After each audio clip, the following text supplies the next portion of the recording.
If you check, make sure you check the meeting dates, because all three of them are not the first Tuesday.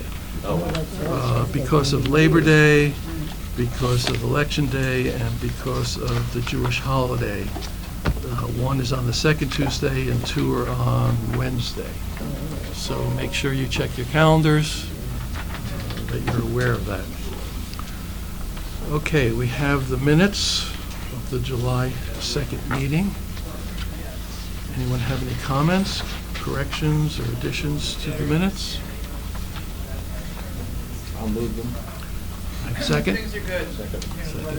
All in favor, say aye. Opposed? Thank you. Okay, I don't have any specific remarks for today. Actually, I don't either, except I do want to introduce one of our interns. Gerard Testerman is here with us. Gerard is actually working on our open space plan update that hasn't been done in a long time. So he's here with us for the summer into the fall. We do have one other intern who's with us, Matt Britton, who you all were introduced to last year. Matt is back again this year. He's helping us with census stuff again, because there's just so much behind the scenes census stuff going on that we have to worry about. But that's it for my remarks. But if you don't mind passing Kathy O'Connor's folder, thank you. Sorry for the delay. No, welcome back. I couldn't run up the stairs. Thank you. Kathy is recovering from hip? A broken femur. Yeah, No, yeah. I did a really good job. Kathy, been there, done that. Well, you look great, so that's something to look forward to. We could talk later. Yeah, really. Wow. Okay. Okay, on the referrals, ratification of action taken by staff in response to planning and zoning actions for June 16th through July 15th. I have a couple of comments. First, I need to recuse myself from Greenberg 19002B. I was in line to be a consultant. Didn't get the job, but still will recuse myself from that. Just a couple of other things. The PCH 19004, which was the Mercedes project, which we made a comment. The village has already turned down that zoning application. I don't know if they've notified us, but they've already turned that down. And on the White Plains, Mercedes. Which one was that? The Mercedes? it's Westchester PCH 19004.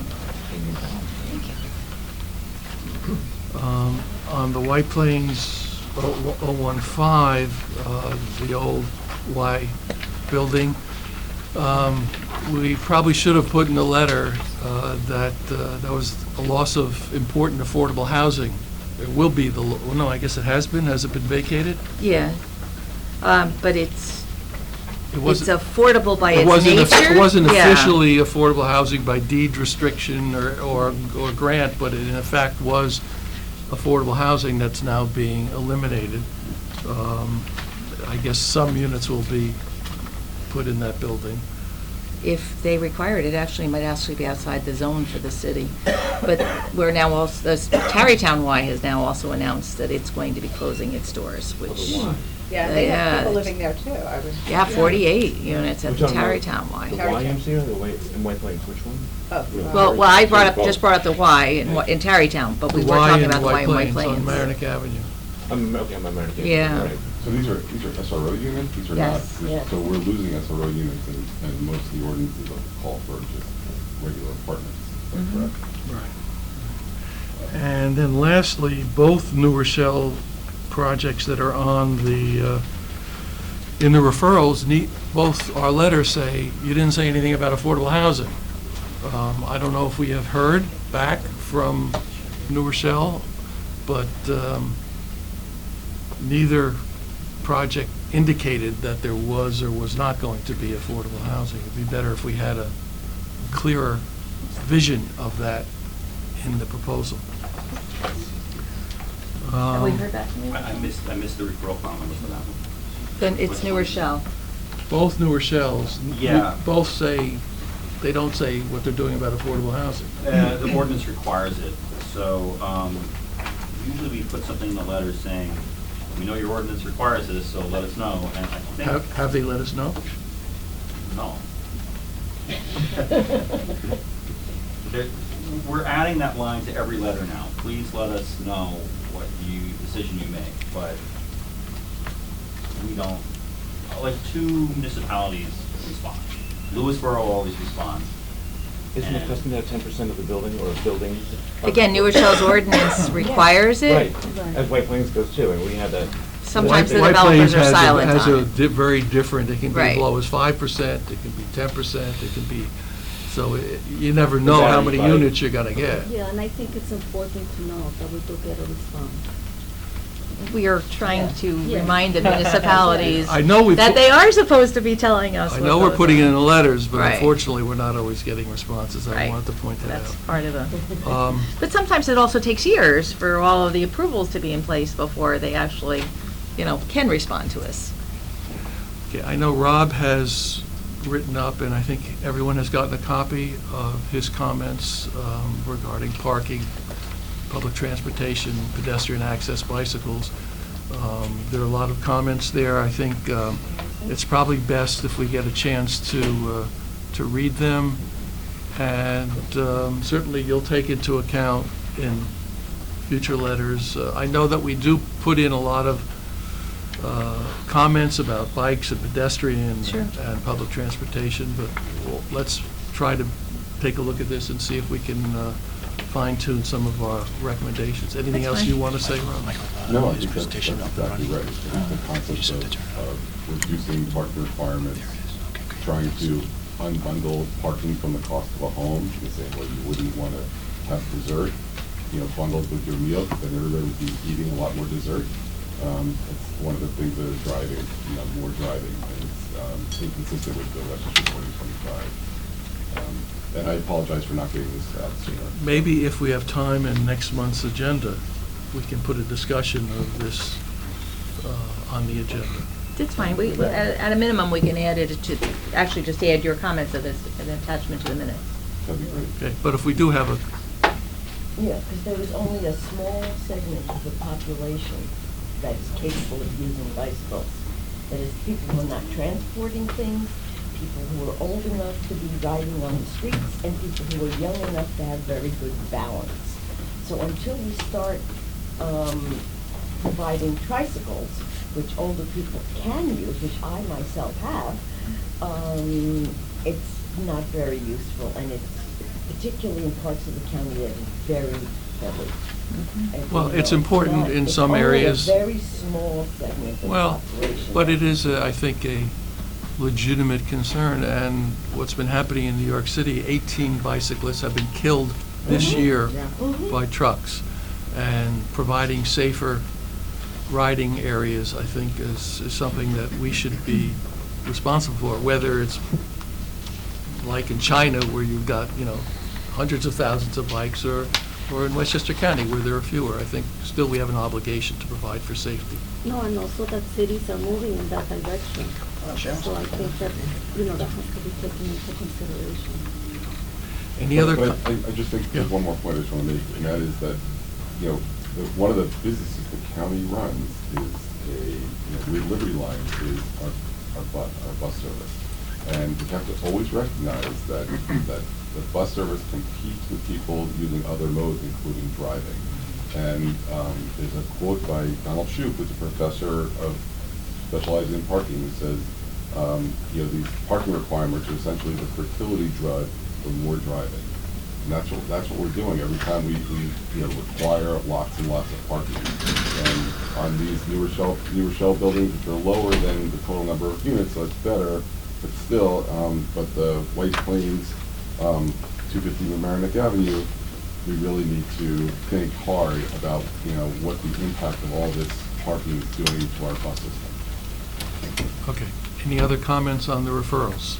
Just a couple of things that jumped out at me. We always, and I've brought it up before, I think the new apartment units that create more sewage and water demand, we always have this nice blurb about that they have to offset the new demand with I&I. And it would be just great to find out how well that's working. That's been going on for like 10 or 15 years. And I'd love to know if, we do get an offset, or no, we're not. And what do we do then in terms of enforcement on that? And again, look at the capacity of the sewer plants and see that there's an actual set aside of funds for projects that are generating the sewage that don't offset the I&I. That seemed to be something that we've brought up forever and kind of I guess we're hoping it works. It'd be hard to find out if it worked or what the process would be for determining it works. Then on that's a general thing. Then on I didn't quite understand the zoning text amendment for Mamaroneck Village is removing infill housing provisions, presumably not allowing it. We're actually going to go through that one. Okay. Well, I'll save it. Wait for that. The other thing I didn't know, this is kind of interesting, we don't like skyways. And I guess that's right, but I don't think I'd ever seen this before. Basically, the comment is that, well, if you have a skyway, then the people aren't getting out onto the street and making an active street, which I suppose is true, but I think as a blanket thing, ruling out skyways, I'd have to think about it a little bit more. I don't really know if that's a good idea as a blanket. So that's the two comments I have. Actually, skyways. In this case, the comment was directed towards New Rochelle because they've had many projects over the years where they proposed skyways, and every time we review the referral, we're like, I don't know if this is such a great idea. And so now they're doing it again, and it's just like this habitual thing that keeps coming across with New Rochelle. And they've never built any? No, they built one. Oh, they did? And it's done a crackerjack job of taking people off the street in front of the building where it's located. Okay.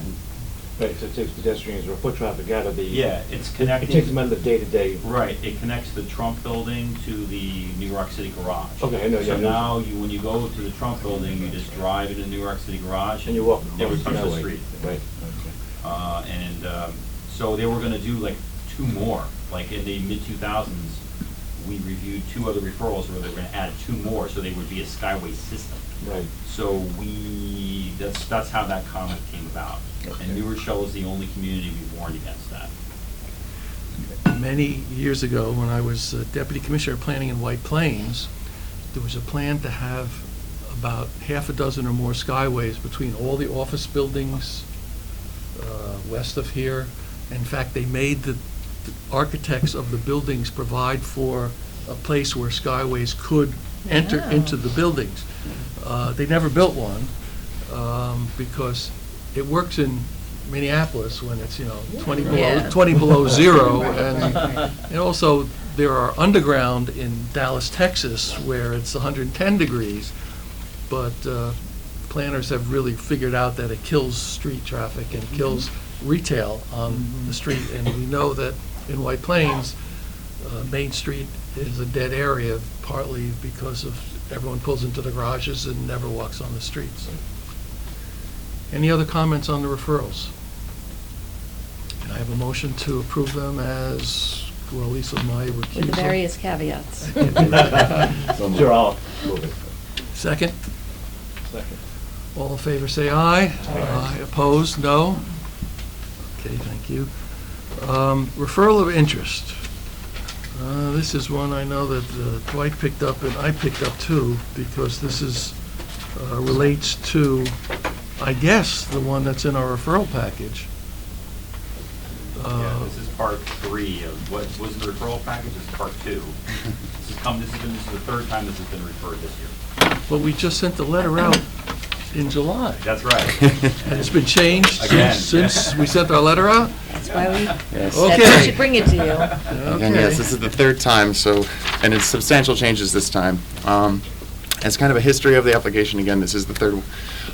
It's based off of a moratorium that the village put in against infill housing of residential units over 3. It started in 2018. The village board stated in the moratorium application that it was concerned about traffic congestion, infrastructure capacity, and school overcrowding.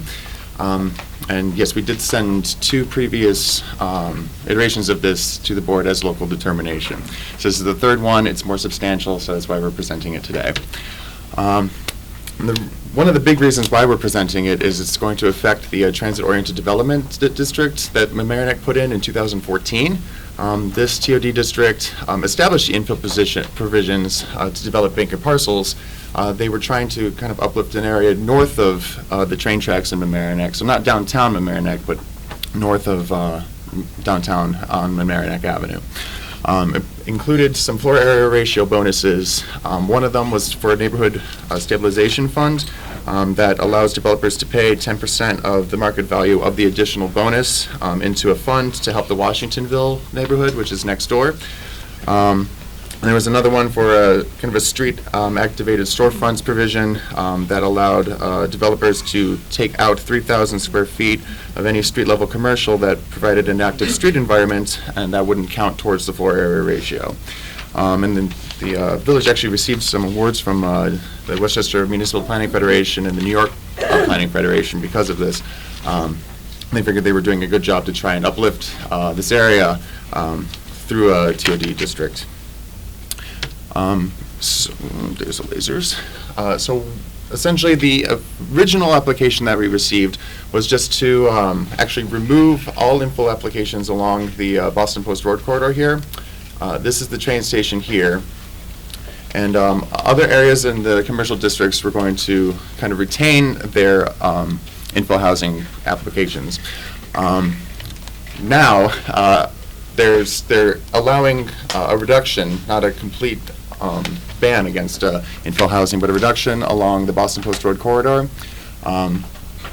They're taking away infill provisions along the gateway here on extreme north Mamaroneck Avenue, north of North Strand Avenue, and along Washingtonville here. And I'm sorry, here. And the C2 district, which is downtown here, and this area of the C1 district, which is along Halsted Avenue, is going to keep their infill provisions. But again, the main focus that we had in presenting this to you was because the TOD district along Mamaroneck Avenue north of the train station, they're going to kind of greatly reduce the infill housing provisions along that area. So in summary, for all of the commercial districts in Mamaroneck, they're planning with this new law a 44% reduction in units relative to the currently existing full build-outs. They're going to make it so that any new residential buildings inside the commercial districts are going to require a special permit. The development potential along the mean water line there, they're trying to prohibit people from building along any of the floodplains, or not the floodplains, but along any of the areas next to water. So that's including any rivers, not just the coast. And they're also putting in some mandates for green infrastructure and green buildings. Before those were just as incentives for infill housing, these are now going to be mandated. I don't know what that statement means. For the green infrastructure? Within 50 feet of mean high Yeah. water line? Yeah. That makes no sense to me. Do we have, on the map, can you show where that might be? I do not have a map, but it relates to the, I mean, basically the topography on the ground? On the ground. Yeah. Yeah, to keep Yeah. it away from flood. No, I No, understand no. that, but that statement still. So the mean high water line provisions for 50 feet mainly affecting the coastal area along, because So this is it's a contour of 50 along the coast area. along the coast area, but also along the rivers. So they aren't going to be able to build within 50 Those feet two of the elevations would rivers. change, then okay. Along the coast, it'd be 15 feet, you couldn't get flooded above that, depending on the elevation of. It's not a 50-foot height, it's a 50-foot distance from the mean. High The water. mean high water. What's mean Mean high water Yeah, is never mind, it vertical doesn't make any elevation. sense to me, and I should know. You can't get a lateral distance from that because that expands out. Yeah, so it Who knows makes. where? What We're talking about doesn't make any horizontal and sense. vertical that don't Okay. match them. I just don't understand what that means. Michael, have they explained why they're doing this so soon after they had it They previously? said up front. Yeah, again, they were, the village board was concerned, and this is just what they said, they were concerned about traffic congestion, infrastructure capacity, and school So they overcrowding. weren't concerned about those things when They're they not concerned about adopted it flooding. before? Yeah, they didn't make statements about flooding until later on people started bringing it up. They have a very robust anti-flooding provisions in Flooding their is law. one thing, but when you talk about school and traffic, I mean, that hasn't changed since the last time they approved it and the time before they approved it, when they got the award from Wolf. And that is one of the Flooding reasons why we're certainly bringing is it a up. very here. real issue Yeah, in this flooding is area of a separate- Mamaroneck Village, so. Yes. Flooding is a Yeah. separate issue, that's their. Right. Mean high water doesn't mean Right. anything. Just, that's usually referred to a groundwater elevation. Okay, That's what so they mean by are you mean high saying? water, 'cause groundwater fluctuates, and in the middle is mean high water. this of whole area is groundwater. flooded, But they didn't so- say groundwater, they said flooding. you don't get flooded by groundwater unless you build a basement in it, so that didn't make sense.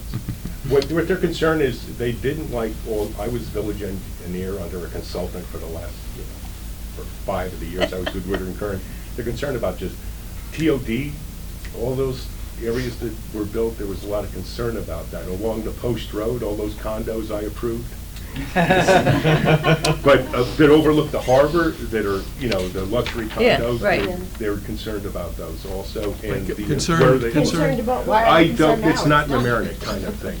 It's, and the TOD development where 3 Jalapenos was, there was a lot of pushback on that. Yeah. A lot of pushback on that.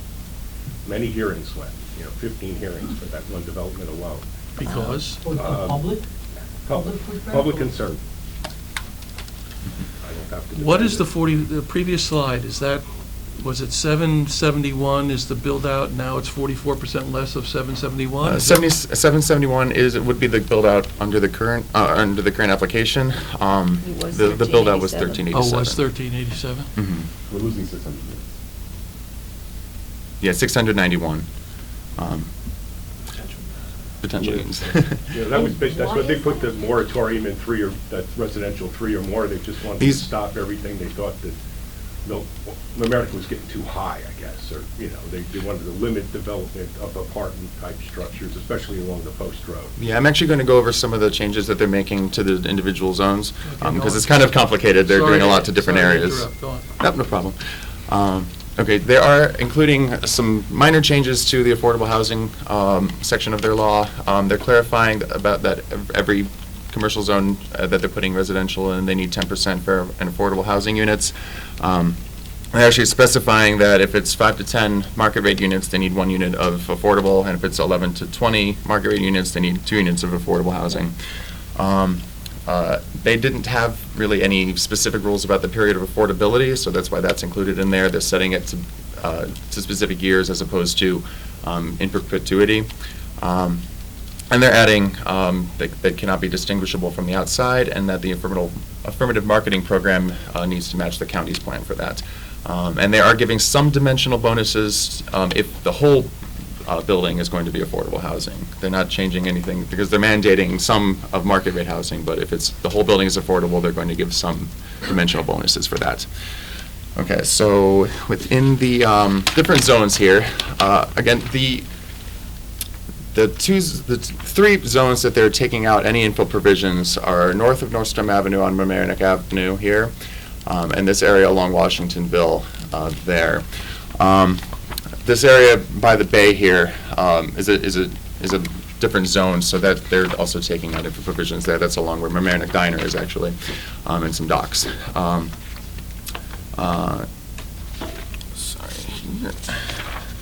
Okay, so along the C1 zone along the Boston Post Road, the main change that they're doing is they're not going to allow housing as a permitted use. It's only going to be as accessory to allowed building. So any type of commercial building that's allowed on Boston Post Road, then they can put residential on.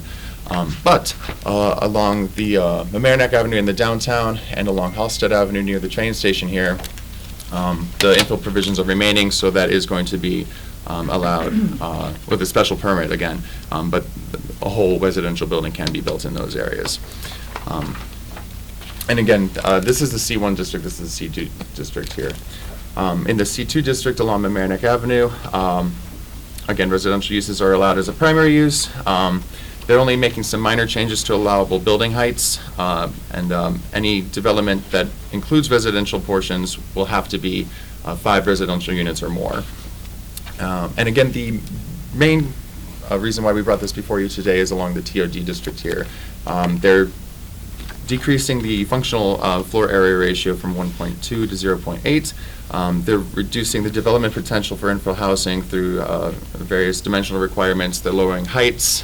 They're setting a minimum square footage that can be allowed for the site, things like that.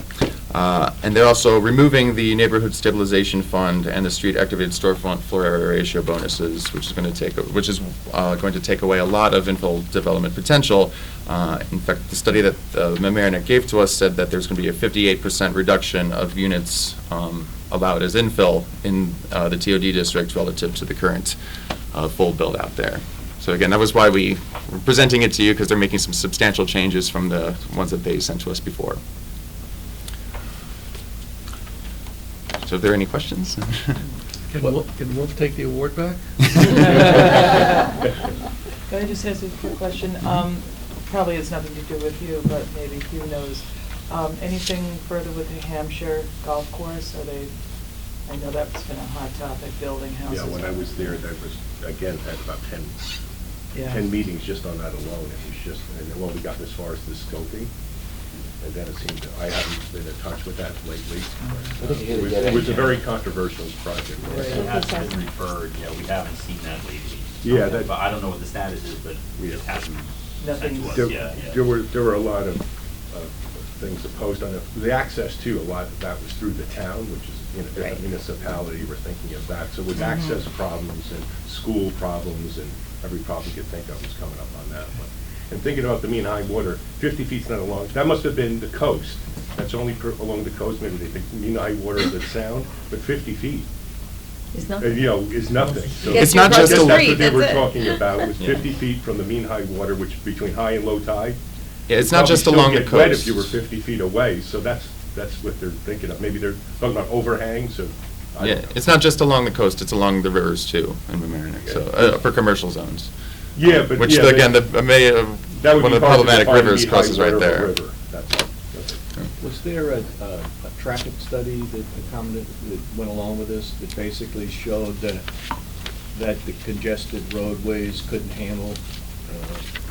We did not receive a traffic study with this, and in fact, most of these more substantial changes, especially in the TOD, happened since last month. That's why you have the second iteration in last month's referrals packet. We received this new one this month. I didn't see a traffic study within our own paperwork. Yeah, they submitted all kinds of documents to us, and there was not a traffic study, to my understanding. I mean, there's an underlying rationale for a couple of things they want to do. One, if the road systems are just flat too congested to allow, more significant amount of development, you could, even though it's supposed to be a TOD and all that other things, you could still get a road system that was totally unfunctional, and then you could look back and say, well, we do need to prune back. And the other would be, the other one about trying to strengthen a commercial district. A lot of zones have mixed use, so you'd have commercial on the first floor and then residential above it. So going back into the zoning and saying, okay, we're not, I don't know the area that well, we're not gonna have just pure residential that's ground floor also, but you must have commercial, and then you can have residential above it. If that's an underlying reason, that could make some sense based on what a lot of communities do anyway. Otherwise, the underlying reasons are not easily stated, I guess, basically. They're trying to cut down on future growth because, I'm just guessing, it's gotta be traffic, and the school district stuff always comes up on everything anyway, but I don't know. Well, that major corridor is the post road, so that just Yeah. is going And it's away. It's probably- either you build there or you don't. Right. You could study traffic, and it'll always say, don't build there. I mean, you If could it's- argue every time that you shouldn't have it, depending on what day and time. Right, and it might be that bad, that you don't really want to develop more, produce more development along. It Well, might be the that- staff has seen all the documents that which of course we have it. Do you have a feeling that they have adequately justified this change from a month ago or 2 months ago or whatever? Certainly you want to clarify what Hughes brought up about what's this 50-foot flood thing, whatever that is, Along the sound, it makes a little sense. Along the rivers, it's Yeah. hard to define Right. on a river what your And the language is not clear as to what they're trying to do. Do they have floodplain, are they in flood zones, with all that kind of stuff, I think. It's already regulated. I mean, maybe we should at least say that since they had gotten a Wolf Award, maybe they should provide a clearer justification for what they're proposing to do here. John would say so, yeah. And I wonder if there's any other kind of mitigations that we could support. I mean, I'm looking at I don't know this area that well, so I'm looking at the Beeline bus map, and I don't see a Beeline bus route that runs along East Post Road. And correct me if I'm wrong. There is. Yeah, there is. Oh, Yeah. okay. Not, Not in Mamaroneck, though. no, not in. Yeah, it runs on Larchmont. So I mean, maybe that's something that we could, if there's a traffic issue, we could provide better bus service along East Post Road to get them to, you know, to get rid of this reduction. Yeah, and it doesn't really make sense to me why they want less housing in the downtown area. And it sounds like what will happen is it'll be more as it spreads out, which will only make more traffic. Because if you live in the downtown area, you don't have to take your car to the downtown area. Right, I think what they're trying to get to in the downtown Mamaroneck area is the congestion that they already experience on a day-to-day. And I think they're just trying to push the headcount of the housing out into the... Yeah, but how do they do that without a traffic study? I think we need to And it makes send a more letter traffic. asking why, clarify why they are doing this. Yeah, well, the post road. I mean, there may be is- reasons. Yeah, it's it's a certainly intermunicipal road. In some state routes, so if anything happens to 95, that's stopped. Oh, yeah, that's- Yeah, So, I but- mean, that becomes interesting. Same thing in Portchester. It's a state, real quick when 95 stops, but it's always a busy road certain times of the day.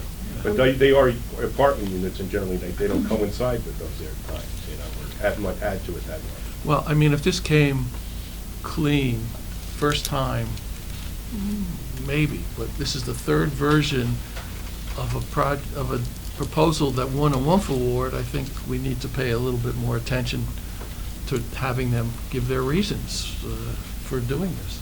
Yeah, the WUMF award was specifically for the TOD district, so that's why it's getting affected now. Yeah. So we figured it was more important. That's just a quick question. Hope it's quick. Post Road being so important, I mean, why isn't there bus traffic? Just. We're on Demand is Palmer there. over there.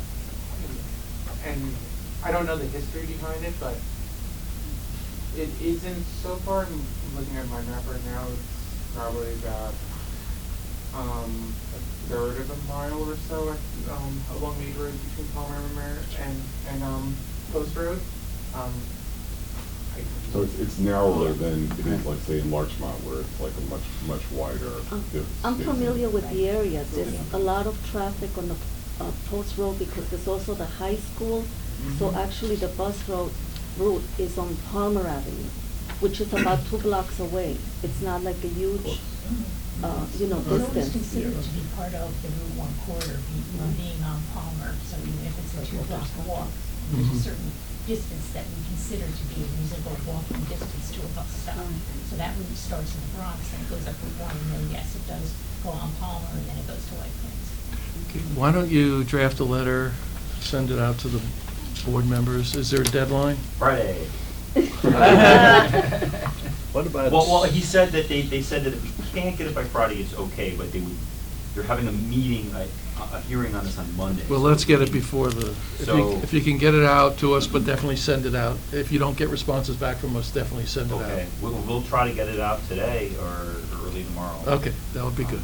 Does the seeker stuff come along with this? Did you get any?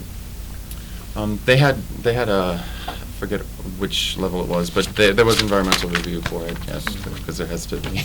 I think that's what it was. They determined it was a negative declaration. Yeah. Without a traffic study.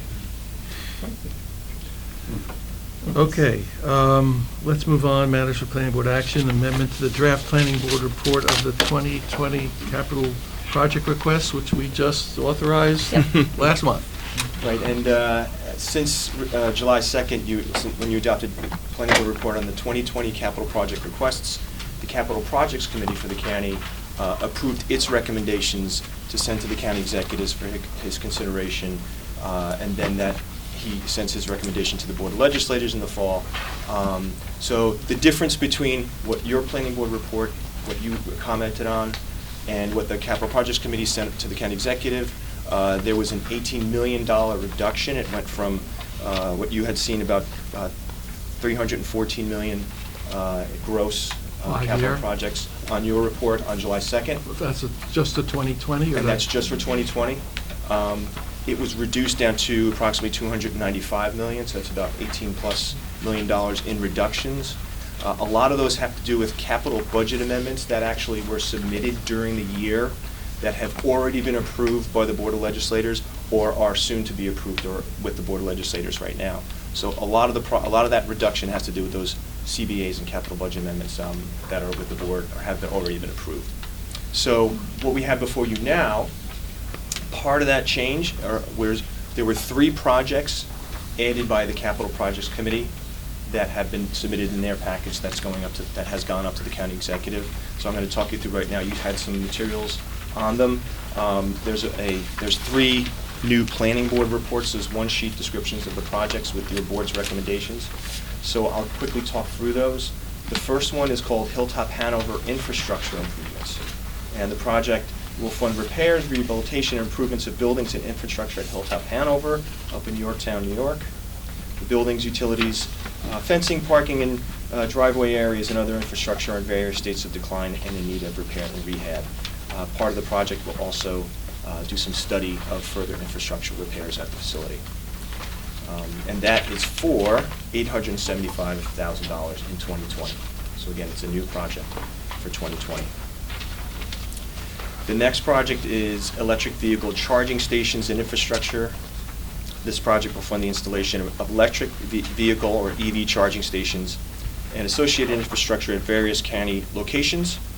Potential sites in this initial phase of the project are county parks and nature centers, county golf courses, the county center, parking lots along the Bronx River Pathway, and the North and South County Trailway. Basically locations where we have some electric service.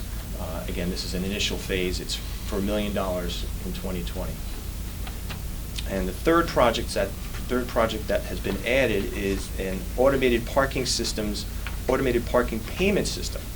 And this project is going to fund the study, development, and implementation of automated parking payment system with the County Department of Parks, Recreation, and Conservation.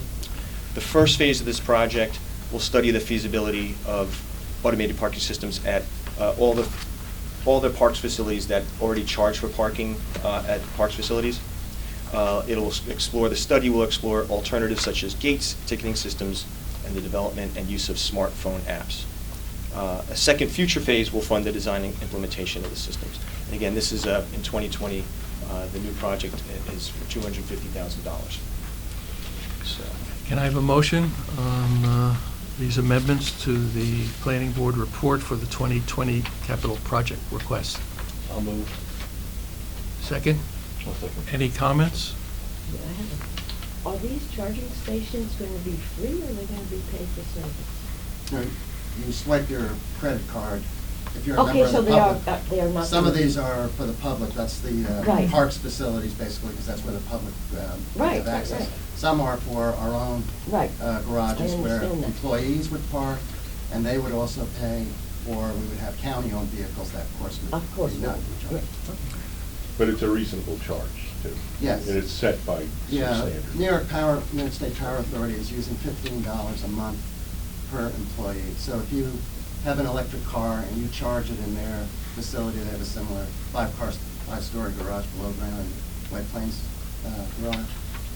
They take $15 a month out of your paycheck for the electricity. Right, and so are they It's just a giving- flat fee, because it's easy. Yeah, so, and if the power comes right out of the grid, there's no auxiliaries, solar or anything like that? Well, to it could support this? happen, depending on, there are grants that sometimes accompany these. It doesn't nearly cover the amount of electricity that's used by a car, that's charging during the day, but it's sometimes part and parcel of a combination of the chargers and solar panel or photovoltaic panel are given to us by grant, and then the actual installation and the upgrade to service, Right. because we need additional electricity. That would be on us, and that's what this $1 million is. Okay, we have a motion and a second. All in favor, say aye. Aye. Aye. Opposed, say no. Thank you.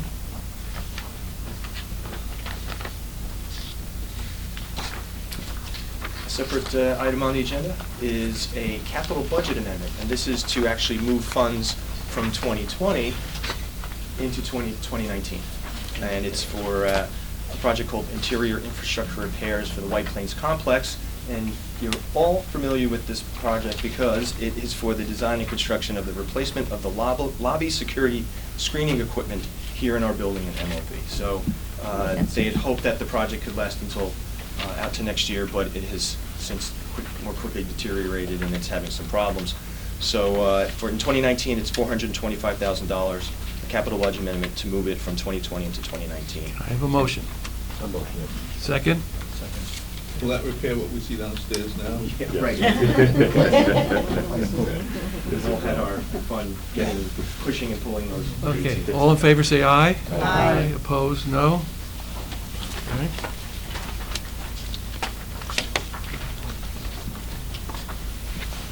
That's it, Bill? Yes, thank you. Bill, the numbers on there are in thousands. So if it says 2,000, that means 2 million.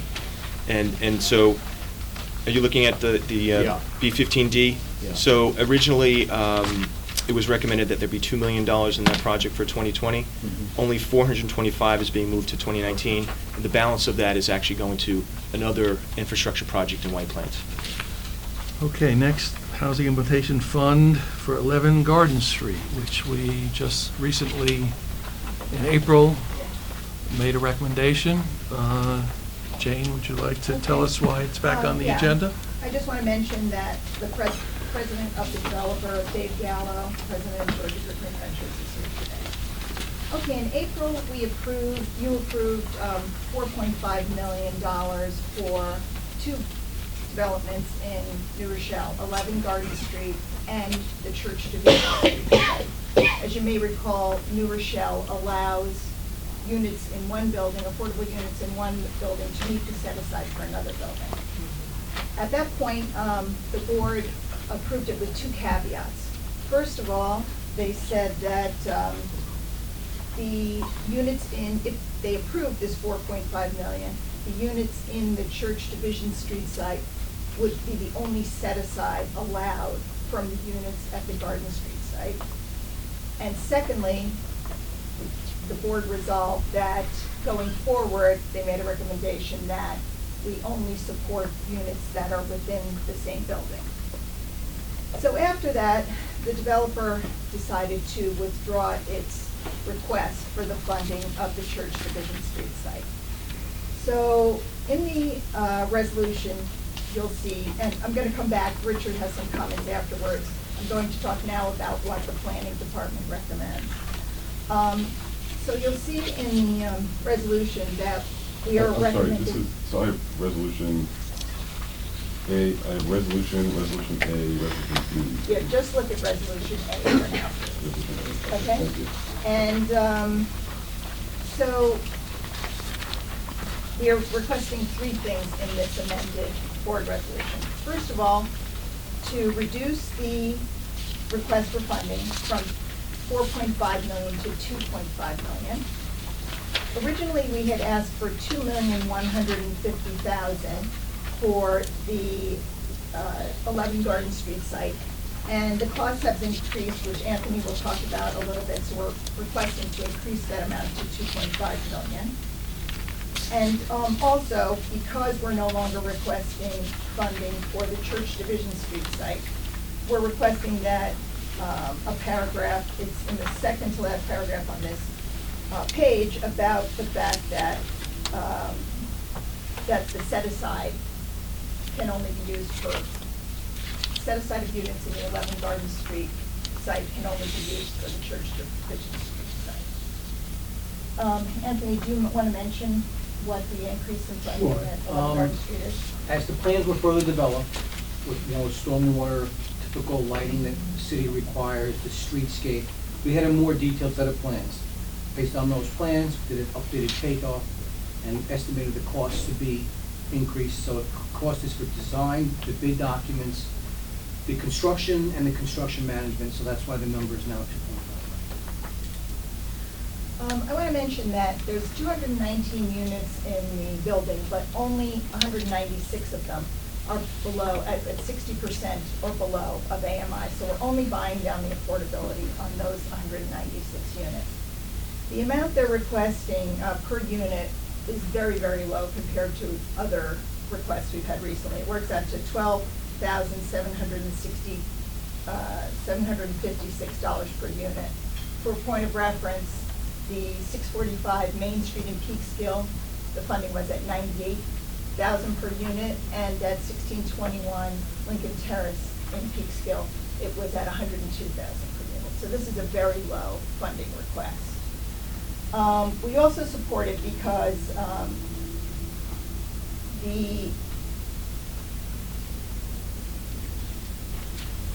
we also, 219 units is a huge number of units, and we really want to see this go up in New Rochelle.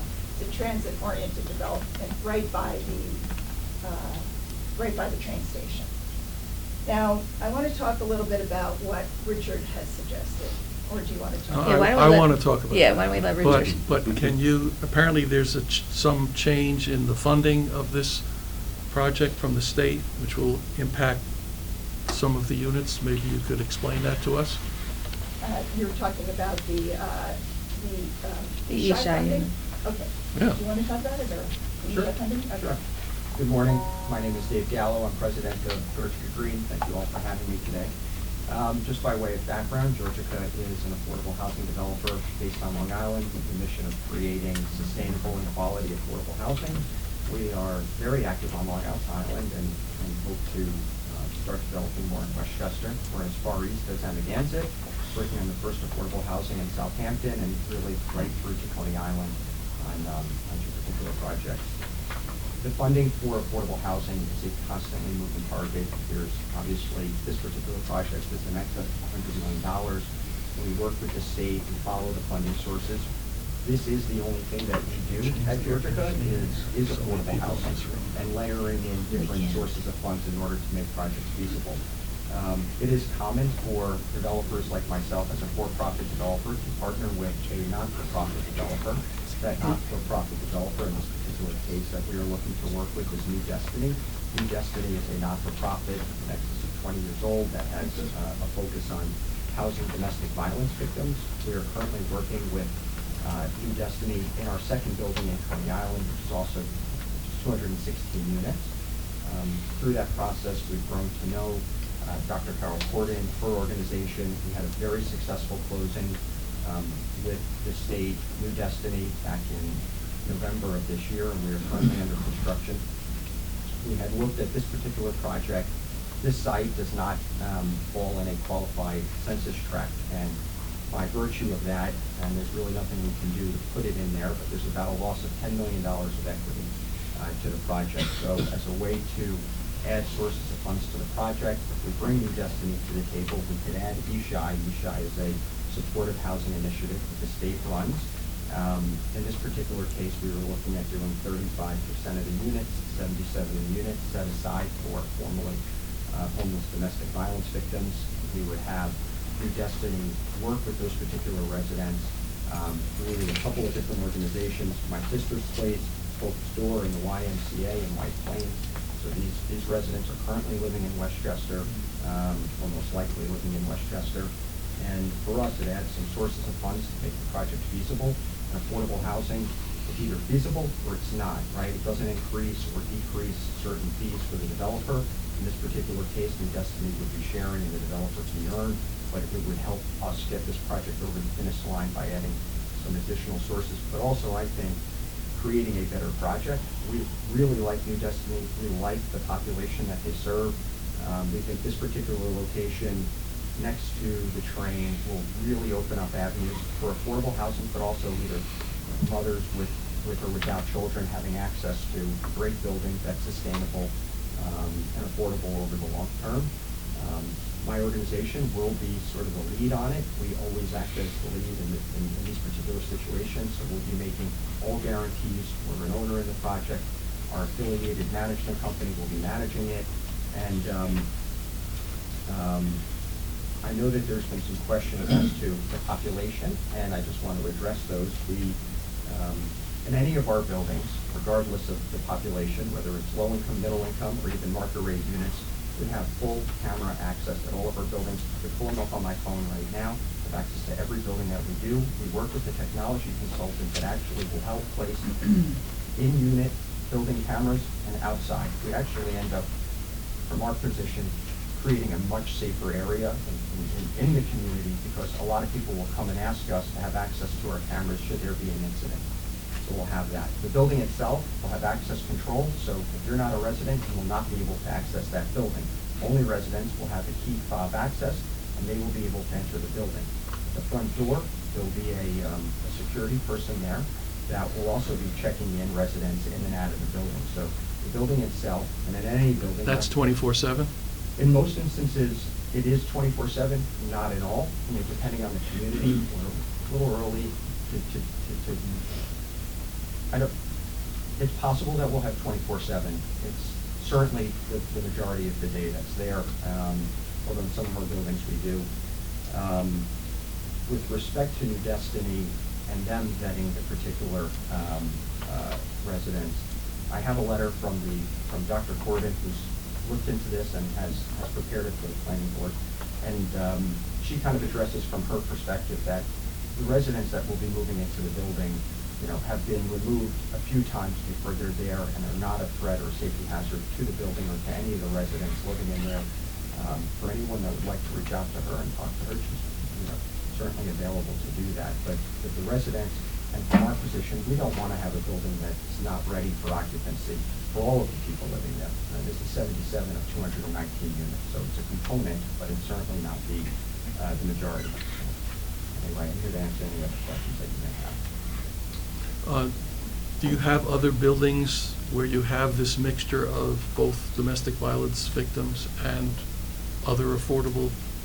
So we have one of them that's currently under construction, so we're not in a position that we have anything that's currently stabilized and leased up, but New Destiny has worked with other affordable housing developers and market rate developers that they do have this particular two populations. Okay. I want to make it clear just at the beginning. I mean, 219 units of affordable housing is great. Housing for victims of domestic violence is also great. We'll have to see how it works out, mixing it, but we don't have a lot of history in terms of having part of the, because it's sort of, the address is known of where these former victims of domestic violence are living, but it sounds like you're at least aware of the potential problem and are going to try to deal with it. So I think this is now a standalone affordable development. It's not connected to the market in terms of financing. It is connected in terms of the set-aside. I took the liberty of asking the planning department to prepare a second resolution, totally on my own. There's only one difference between the planning department resolution, which is A, and the resolution that I asked to be prepared, which is B. And that is, A says that the clause saying that these 219 units cannot be used for set aside to any other buildings will be deleted. So A says that's not going to, that was a condition in our original resolution in April. Resolution A says that no longer will be a condition. Now, we put that condition in A for two reasons. One is because we were spending money on the market rate housing, which has never been really done before. Well, that's been eliminated, so that's not a problem anymore. But there was a second reason. The second reason was because there's 5 blocks distance between these two developments. We passed, one clause that's in both resolutions is that we recommend that not be done in the future in New Rochelle. Well, I think it shouldn't be done even for this particular project itself, and that the clause that we put in the original resolution saying that these 219 units can only be used as a set-aside for the market rate development and not for any future market rate developments. It's up to 30%, which is a gigantic number. We don't usually see that. But it's also 5 blocks away, which we also don't usually see. So my feeling is that we should keep that clause, and B, Resolution B, which is the same as Resolution A in every other way, reducing the market rate housing implementation fund, increasing by $350,000 to the of new HIF funds for the affordable, and keeping the requirement that or recommendation that future developments have it all in the same building.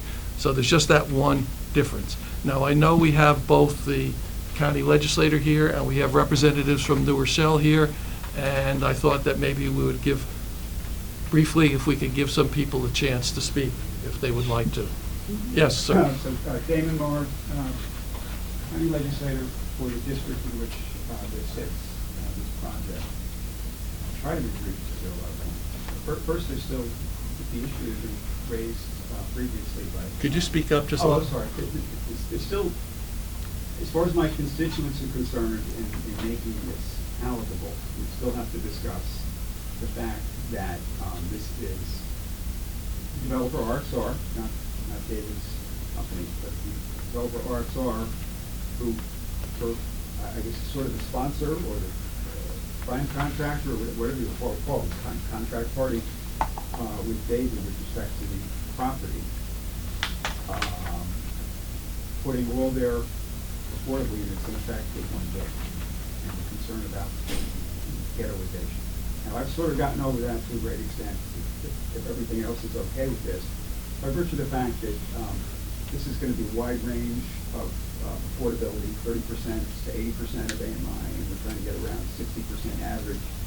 And it's right downtown, it's near transportation, it's around the corner from the Trump building, so it's not stuck out, where the state housing was put in New Rochelle, out by several miles out by the border of the next town or village, or where I grew up, White Plains, where they put the low-income housing out on the border of West Harrison.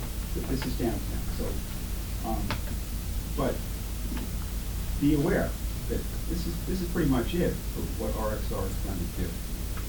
As far as the city is concerned, I'm fairly certain that the city is going to look at this as part of their 10% obligation. And 219 units is going to mean that RXR will get up to multiply 9 times 219. You're going to build that many affordable units before they or the city is determined that they need to build more affordable. And David's a great guy. I've checked out his construction. The happiness of the tenants I've met at his locations. Does great work, quality work within the bounds, and cobbles together the kind of financing you need to continue to do affordable housing. Dr. Gordon, to whom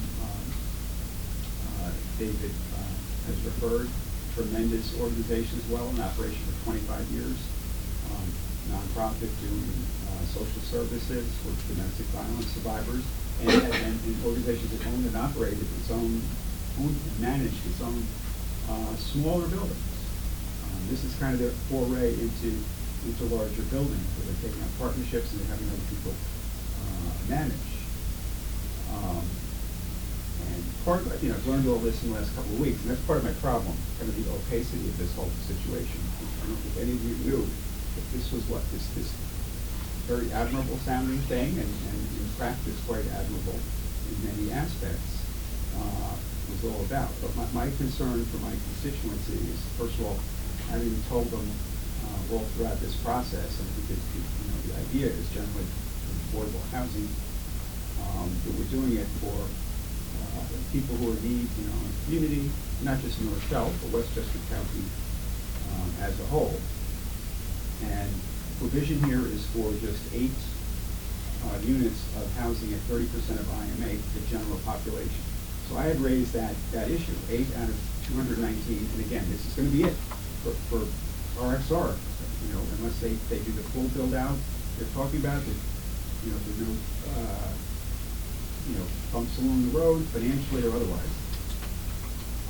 And it's not enough for general population. And with all due respect, talking about the resolution we had about preferences regarding residents of cities and showing populations need or populations are eligible. Well, we have a very diverse population in New Rochelle. So I think the fact that you say preference for New Rochelle residents is in furtherance of fair and affordable housing and the Fair Housing Act, unlike in other communities. So 8 units, and so that's where I've been, we've been in a dialogue since October and November talking about increasing the number of units. And David in RXR 2 weeks ago said, oh, we're taking care of that. We're raising that to 85 units. And what they did was not raise new general population affordable units. They added in the 77 units that they've been planning all along. And David was, with all due respect, saying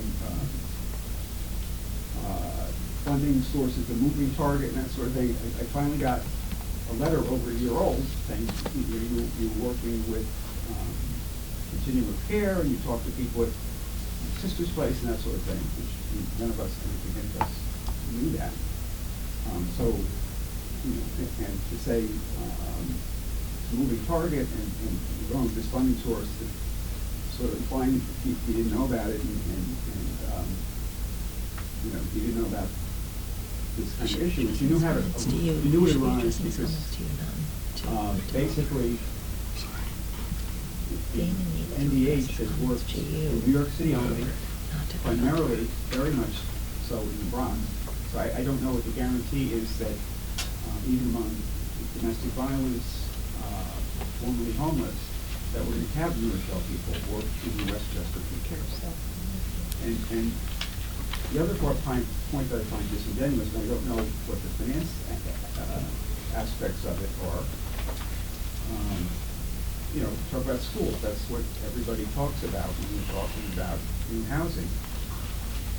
And, we're given the plan with the student generation thing, with the usual ratio used, like with market level housing, you come out with a projection of 10.85 children additional in the schools. And we're talking about 77 formerly homeless families, domestic violence survivors. And you use the phrase mothers with or without children. It's kind of an interesting phrase you use just now. 77 and 41 of the units are two-bedroom. Do the math with the rest of them. It's 11 studio. If I can just interrupt for a second. Yeah. Some of these need to be addressed to the city of New Rochelle. No, it needs to be addressed as the financing. But you're addressing the planning board now. You're not Yeah. addressing developer. You're making comments that are really aimed at the developer right now. If you have comments for the planning board, this is the forum for those. Okay, if I can. Understanding the financial viability of something. Understood. And the fairness and equity to my constituents and to Westchester County. How do we have assurances that these are, a significant number of these apartments go to folks who are in substandard housing, whether rental or homes, elderly folks who are paying property taxes on homes at this point, they want to scale down. Can I interrupt also for a second? Yeah. Does this not have local approval? This has not been approved by the city? It has local. It has local. Yeah. I don't know that we've had any discussion of what the tenant base would be. Okay, I think we also have some people from New Rochelle here, maybe if we can have quickly make a comment. New Rochelle that wants to speak? Well, I'll speak after. After me. Okay, good morning. Damon, you done? Yeah. My name is Michael Yellen, longtime New Rochelle resident and constituent of Damon's. Let me just preface my remarks by saying what a pleasure it is, as difficult as the work you do is, to actually see open discussion about very serious items in Westchester County. In my experience with the New Rochelle Planning Board, in recent years, this does not happen. So I really want to congratulate the chair and the commissioners for having open discussion that the public can sit in on to see really get into the nuts and bolts. I'd also like to say that I'm a co-chair of an organization called New Rochelle Alliance for Justice.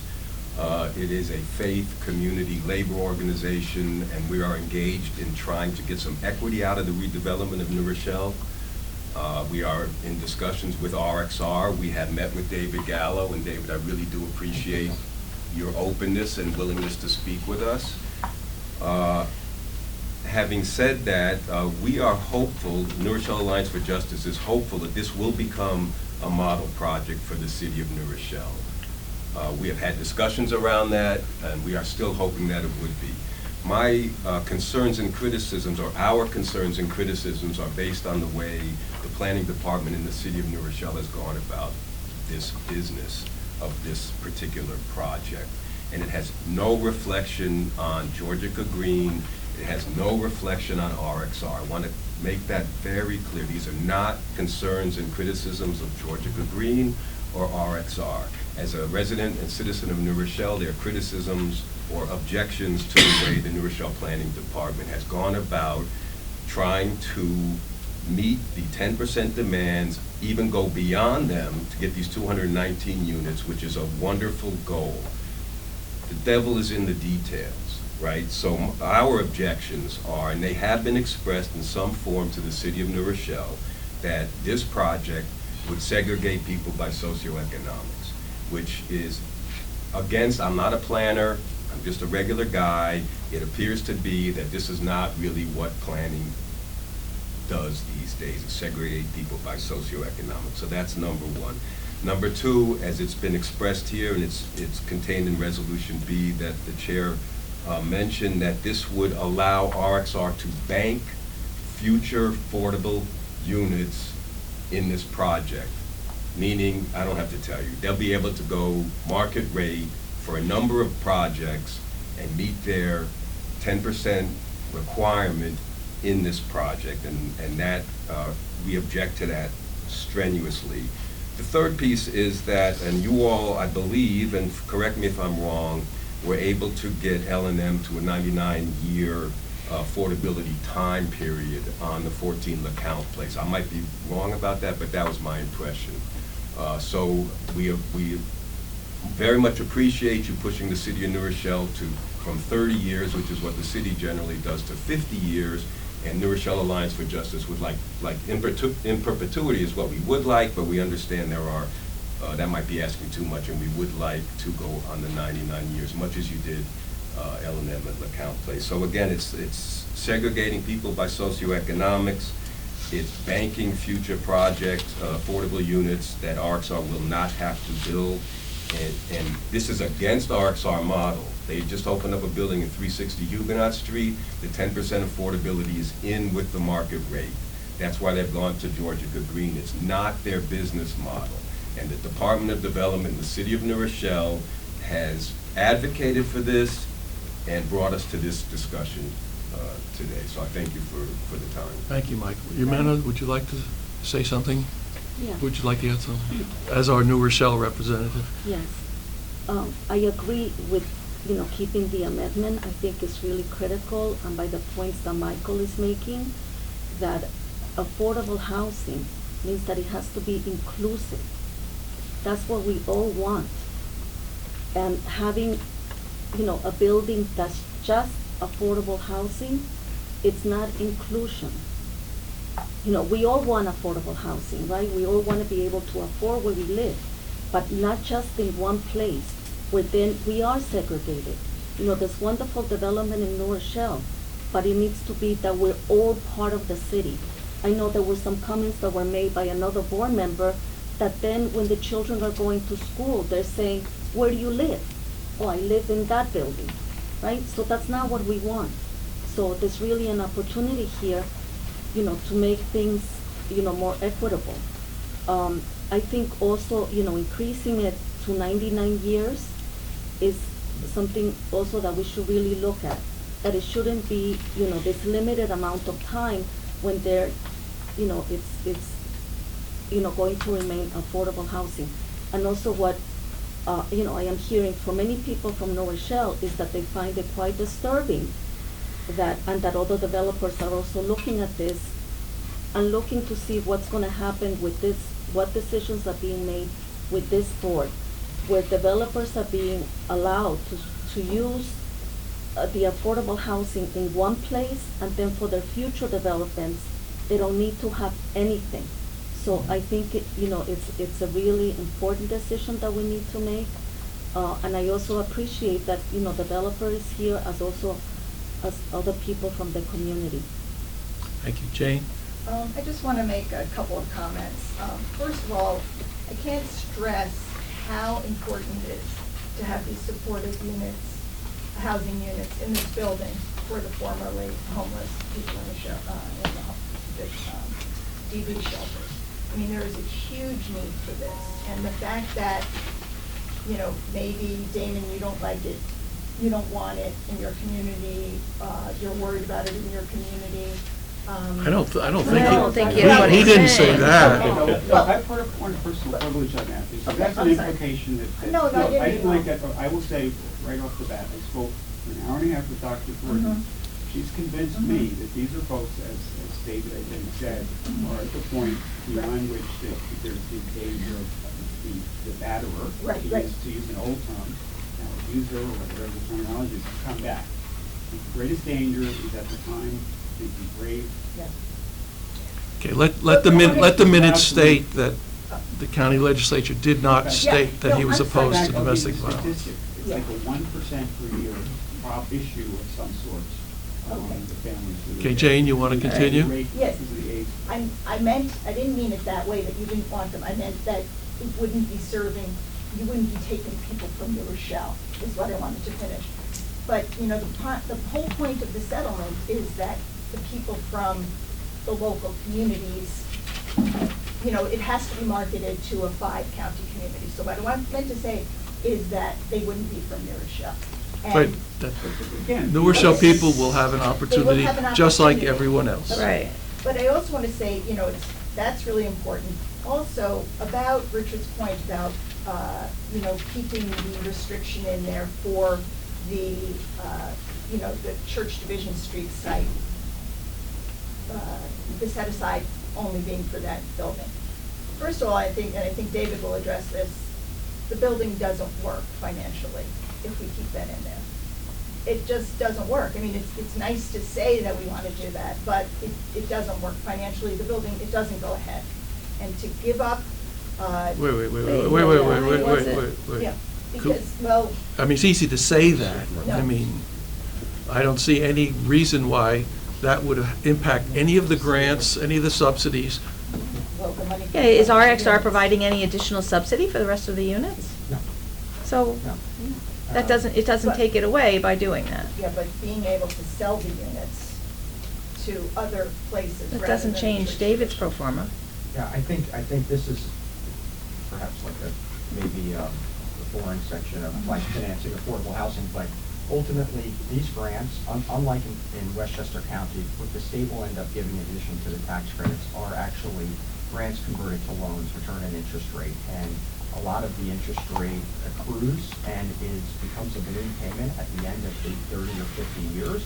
And in order to underwrite and get a tax opinion on the project, by the lender and the equity investor, you have to demonstrate that those loans can be paid back. So someone is doing a residual analysis in 50 years saying, all of this interest, which gets paid back to the state of New York theoretically, it is underwritten as a real loan, has to be repaid. So some of that you need to show that in 50 years, when the property is out of its regulatory period, this isn't 100% affordable housing. And certain market rate deals, they have market rate units to offset this. So that's why they could do units in perpetuity, but on a 100% affordable project, what this is, you're gonna have to demonstrate that those loans are real loans and can be repaid. So the switch in 50 years and year 51 from affordable to market rate, or you would keep the property in the program, which most affordable housing developers do, because you have all these big soft loans repayable to the state, then become the issue that Jane is. Well, let me just ask you, if RXR is not allowed to use any of these units for any other developments, will that affect your bottom line? No, I'm not Okay. discussing any Okay. of that. Okay, I'd like to summarize. There are three different, I think we're going to ask one simple question.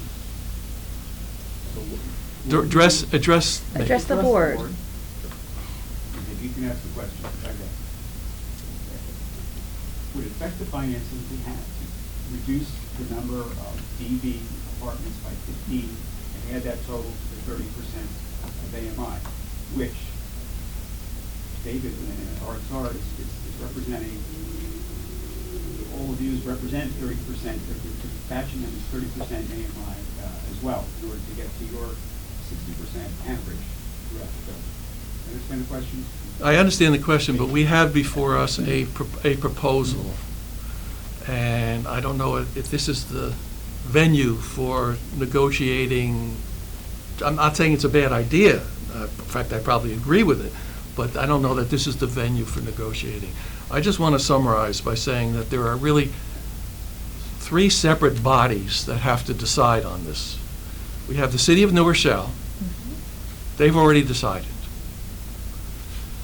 We have the Planning Board, which is independent. We're independent of both the City of New Rochelle and of the County Board of Legislators.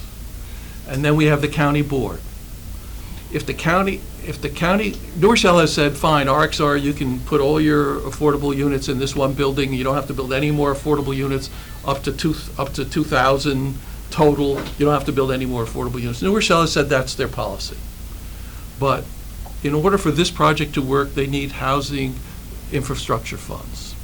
The county board is going to decide on a bond act. That bond act could say, sorry, you can only use these affordable units towards this one building, and you can't use it. And whatever New Rochelle wants doesn't matter, because that will be a condition on the bond act for the Housing Implementation Fund. We are independent. You've heard sort of a whole bunch of discussion, and we are going to make a recommendation. We can make a recommendation, of course, New Rochelle City doesn't agree with. The county board may not agree with our recommendation, and they may go ahead how they decide. But I think we are independent and we should make a recommendation. We have two resolutions in front of us. We have A and B. A includes deletion of the requirement that all of the affordable units have to go towards this one project and can't be banked. And B keeps that requirement that you can't bank it. So I would like a motion from the board as to one or the other resolutions. Well, just before we go to that. Okay, let's have some discussion. What we agreed to before, I think, with this project made some sense to me, which was, it was tied to the other church division project. Right. So that what we said before wasn't as clean as what you're just saying there, Rich. I think what we said was, because we got 30% of what we needed out of those two developments, we could abide by this one time, this project, and only the church division project would not have to produce affordable housing units. They'd all be in this building. But everything else outside, every other development, is back to square one. That's what we agreed to the last time, and I thought that made sense. And to me, it makes even more sense when we add in the supportive units. I think we are setting, we have in front of us an opportunity to support something that we haven't had a chance to do before. And this is a great need. So it adds to me the weight on that side that says, so long as only the church division project, I got the name wrong, sorry about that, those affordable units are not having to be produced, they're tied to this. Everything else is back to normal. You got your 10% set aside. That's what we did before, and I think it's strengthened by the nature of the affordable housing units that are going into this bill. That's my opinion for what it's worth. So I guess my question is, so if we say that 10%, and that you have to put 10% in every building, is the project dead in the water, is my question. Well, he said it doesn't affect the bottom line of this particular project. So the project would go forward either way? Right. That appears to be the case. Yeah, I like this project. Oh, David has a question. Go ahead. Yeah, I'm unsure of what the 10% reflection is on our particular project or as a whole. Right, well, let's say What it's saying is that your project is fine. It's used as the affordable housing for the Division Street project. It cannot be used as the affordable set-aside for any other project. That's all we're saying. We're in favor of the project. We're in favor of the additional $350,000. So it's almost like banking, if we go ahead with, I think, A, it's banking 2,000 more apartments up and down that avenue, if you want to call it, that have no affordable component in it. Exactly. Because they're down the street, or as we would say, they're pushed aside, in a way. The Church Division Street is 700 and some odd units, so 70-something of these units are already counting toward Okay. the Church Division. Okay. Which out of the 219 leaves 130, 140, Which we're talking okay? about 1,300. Which RXR would have the ability to sell, either to use themselves, to count as credit toward their affordable requirement in other buildings, or they would be able to sell to other developers to meet their requirements. Okay, For so. real? Yes. Yeah, for real. Yes. That's what That's what's Michelle I didn't know there was a market in selling. There is a market. And this was the point I was trying to It's make, like and David just said. We sell. Yeah, It right. said that he really, RXR would have to answer whether it's dead in the water. Right. Because of this. Wait, but we're talking about this project independent of RXR. RXR is But it- not listed in this project. You're saying RXR is giving no money towards this project. So you're getting your state grants, you're getting your county grants, you're getting all what you need to make this project feasible. Yeah, and I really like the project. I think it's a good project. And I think there is some degree of income diversity, being it goes up to 80%, which is a professional salary already, so. But 2,000 units without another single Well, we're affordable talking unit? 1,300. Actually, 1,300 more In units. that- Only 1,300. Right, right. Okay, I want to let Yumena, but as it's also at as Church the Street, New too. Rochelle representative, if she would like to make a motion. I have to recuse myself because of my company's involvement with RXR. Okay. Well, I'm in But, favor. I'm sorry, before you do that, is there anybody representing RXR here in the No. room? No, okay, sorry. Sorry. Yeah. I realize this is somewhat off topic, but I did want everyone to know that we work really, really hard at the quality of our units. I mean, if anyone would like to tour any of our existing buildings, we ensure that the residents living in this building are no different than any other building. Our units are comparable, if not nicer than market rate apartments. They are run more efficiently, and the quality is there, from hard surface countertops to quality cabinets, to the flooring, to the appliances. I mean, the property we just finished in Southampton has stainless steel appliances. I mean, it is our mission that the people living in this community feel no different than any other community. And, I mean, that is what we do, and I'm proud of the reputation that we have in delivering that to the communities that we're building affordable housing. Thank you. Yeah, I don't think we're really addressing the issue of the building, but as a precedent to allow developers to stick their affordable in a, you know, Yeah. between the river and the railroad, you know? Okay. Andrea? I'm sorry, I'm going back to April. Yeah. Anybody remember the phrase separate but equal and how that was thrown out the window? I don't care if it looks the same. This is the thing that gets me. This is like a go-around to get funding underneath. I'm sorry, but it's separate is not equal. The whole purpose, my understanding of the whole purpose of affordable housing is to blend people of different economic backgrounds together. Although the units are being provided to people who obviously desperately need them, and I am not taking away from the fact that the idea and who we're serving is very important, and I understand that, and I agree with that. But you're still building pretty much one whole building that's affordable, and it allegedly looks the same as the really rich building up the street. And I'm sorry, I'm going back to my history classes in elementary school and junior high school and high school, and how do we dress it up today and make it okay? And it wasn't okay before, and it really is, I'm sorry. Well, wait, before, we did recommend approval of the project, albeit there were 2 negative votes. Yeah. And with those conditions. But I think we can't let the perfect be the enemy of the good here. We're recommending that no future development be allowed to have separate, the affordable housing separate. We think that's That's in we think both that should, resolutions. we think that should be happen. However, we are presented with this particular situation, which now has gotten the added factor of providing for victims of domestic violence, which is not an easy thing to do under any circumstance. And I suppose mixing them in with the rest of the building is also a way not to necessarily stigmatize them completely. But I think that we need I would hate not to see this building built, even though I agree with you and we don't want in the future, but that decision, unfortunately, in this case, happened before we made our recommendation, and a city or municipality can make that anytime they want. We just don't have to agree with it. I think, again, time is getting late. Yeah. If you would like to make a resolution, make a motion, since you were the New Rochelle representative, I'll give you the first shot at it. Okay. I think we should go with Resolution B. I think it's really critical to have that statement be in place, that this is not something that we want for other developments anywhere.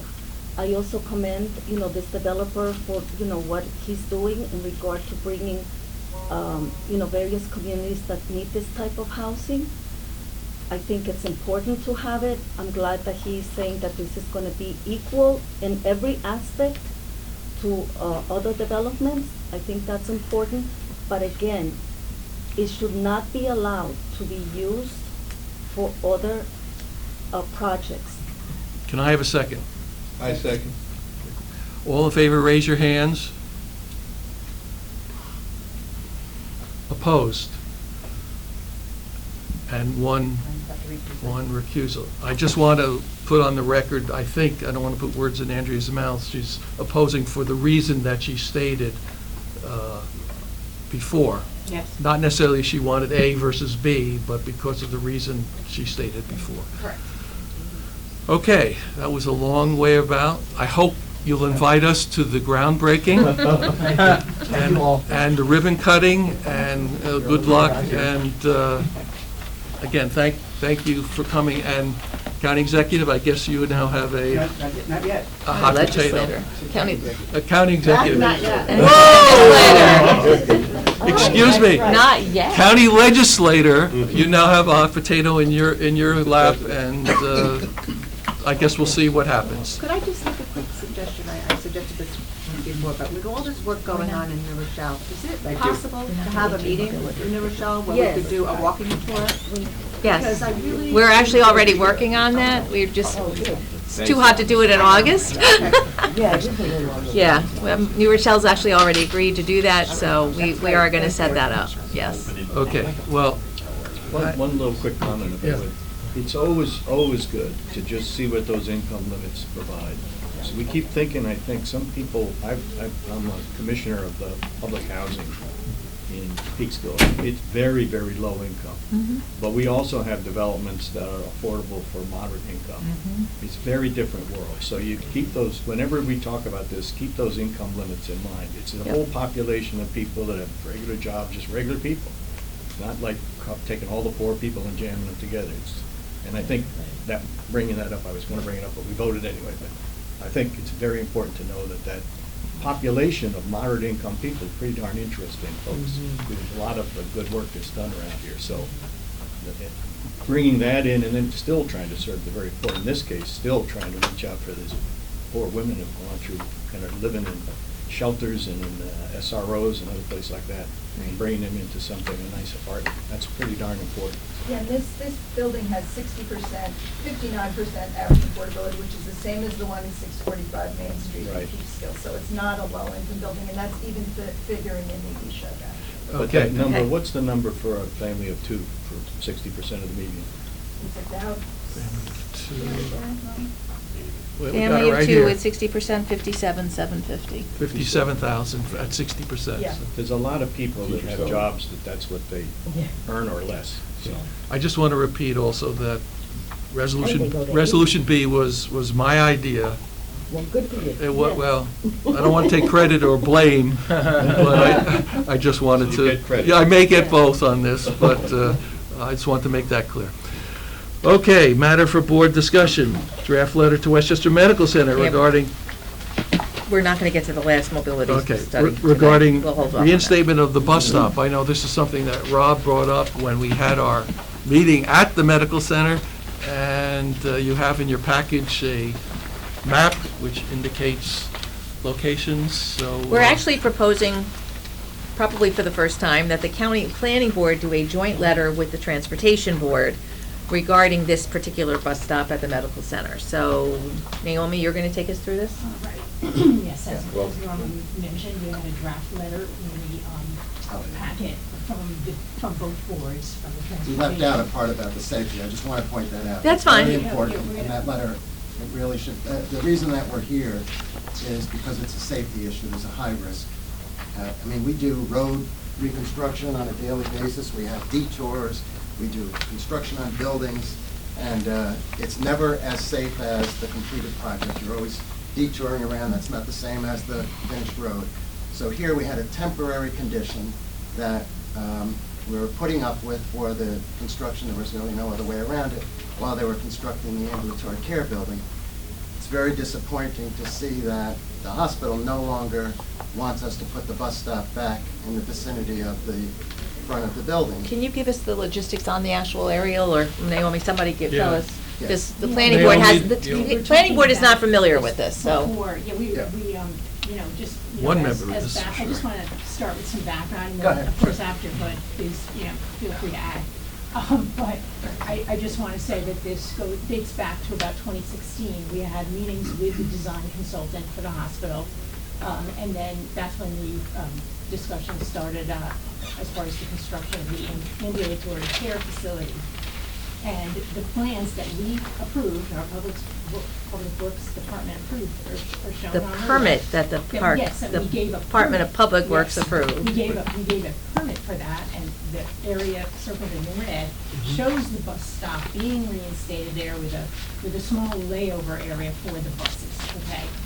So then what happened was, in 2018, our staff went out to the site, the fall of 18, and happened to notice that it came to our attention that they in fact, weren't following the plans. It was not being put back, and we had no indication from the medical center that they decided to leave it out. And I tried to make contact with them, and we finally got through to Disney Schwab, the design consultant, and they said, well, we don't have permission from the medical center to speak with you. The medical center wouldn't talk to us about it. Finally, we got in touch with someone. We had a couple of meetings this past spring on it, but to date, we have not been given any indication that they intend to put the stop back. Let me just, on the right, you can see where the, Wait, who is they? The medical center. Do they have a right to decide where a bus stop is? Well, that's the question. That's the question. I mean, they agreed to this original plan. They don't have the right to Yeah. change it after we already have Say yeah. approval. Yeah. Let's put it that way. So this is how the buses go in, and typically what they would do is turn around here and then go back out. And now what's happening is, this was taken away, we had to have a plan for the detour. So the buses, they'll make their trip and then go around, and lay over here, and then they have to start the whole trip again. And this has always been the busiest stop in the medical center, and we've seen a drop off, about 15% drop off in ridership among all the sites here, and which is greater on average than the drop overall in the routes serving the medical center. And that's around 300 to 400 people. Yeah, about that, yeah. It was in the high 400s, went down to It's about down the just low. below What's 400, their above reason, 400. what's their rationale for not? Well, it just really wasn't a priority for them. It was more a priority for the people driving and parking at the site, and they didn't want the buses there. Yeah. So, They don't want a bus stop now in front of the hospital, or in the vicinity of the front of the hospital, which is where, it's probably our busiest stop in the Right. whole Yeah, system. county. 400, Right. more than 400 on a daily basis. It's actually the only place where we run our ticks north of White Plains, Mount Vernon, and New Rochelle corridor. The articulated 60-foot buses are pretty much what are used in that area, and there's not enough demand for ridership to replace a 40-foot bus with the 60s. But in this spot, we've been using the 60-foot buses just because there's so many people. So it's a variety of both workers at the hospital as well as visitors. To me, it's just more than disappointing that the plan, see, originally, they said, we don't want to have this bus stop when we build a new building. We said, no, that's not acceptable. Then they agreed, and Divney Tung Schwabi, which was their consulting engineering firm submitted that plan that you see on the left with the shaded in area on the red circle. That's the bus stop. And they proceeded to build without that, so there's no drop curb. The curb just runs straight. They put all the granite curb. They paved the concrete sidewalk, the road. So we said, where's the bus stop? Well, you almost have to take binoculars to see where it is, where they tell us to leave it. It's about 2,000 feet away, They come in, almost a half a mile. so they all have to come up the top of the oval there?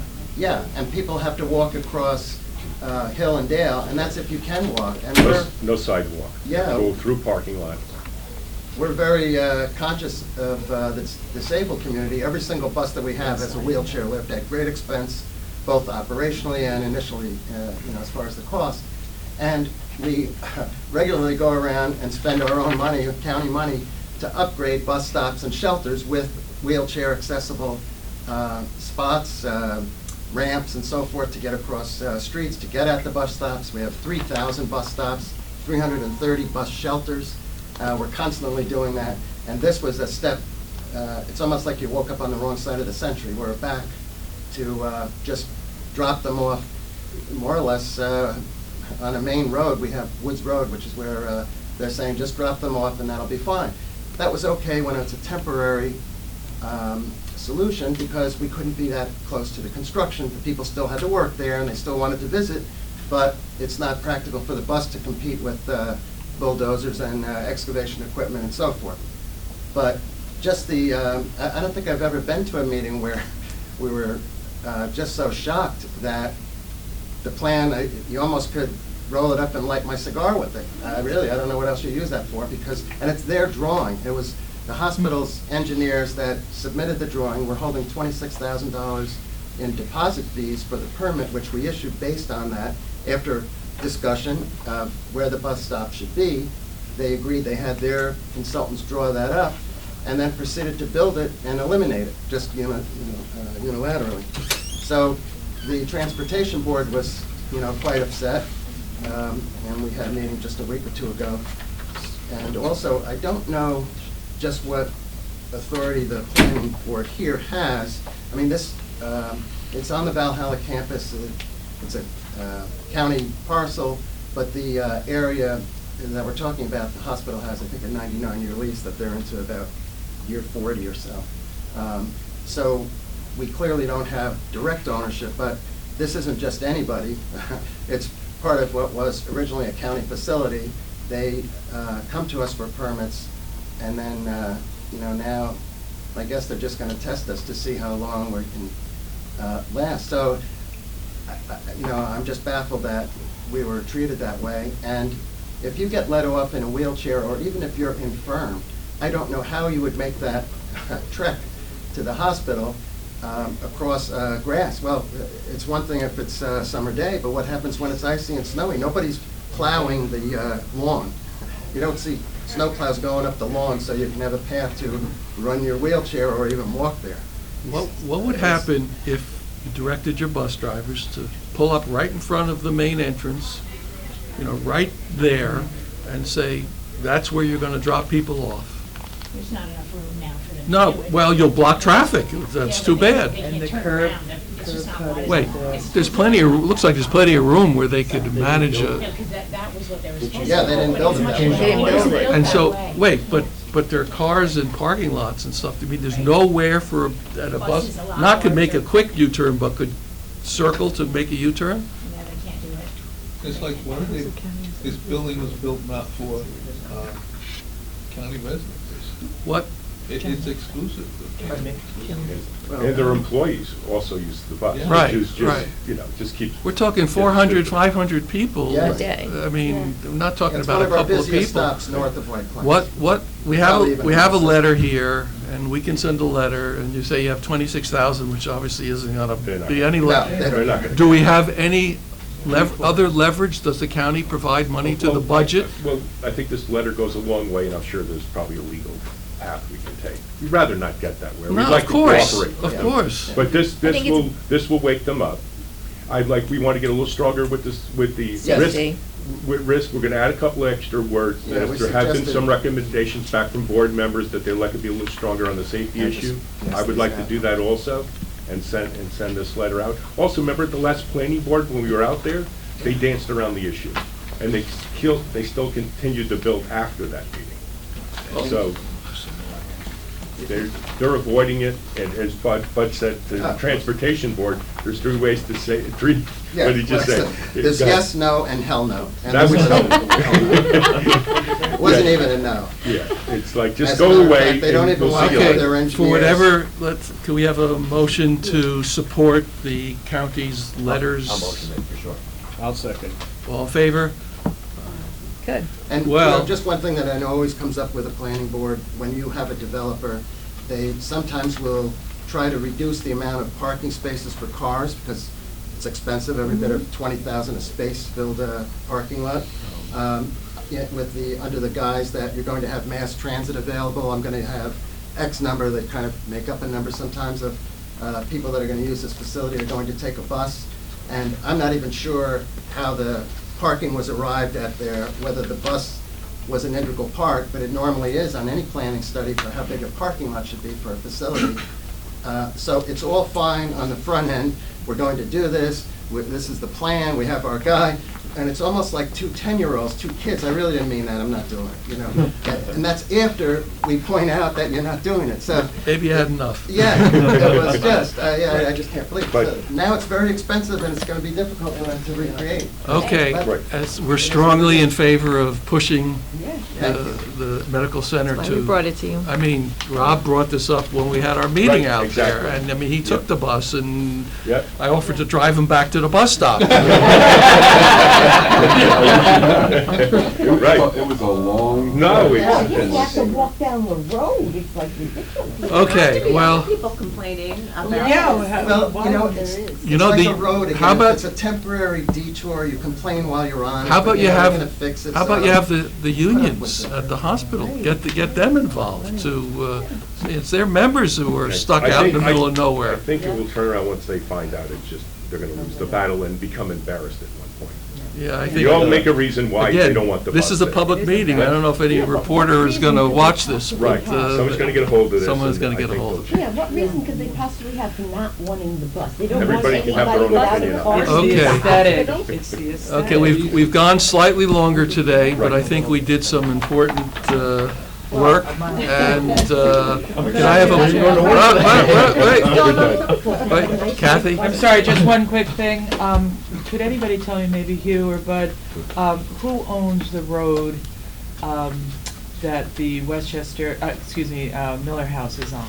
Virginia Lafayette? Road? Virginia It's Road. county. It's a county road. County road. It is a county road? Yes. Can I make a suggestion, especially now that the Miller House is gonna be open?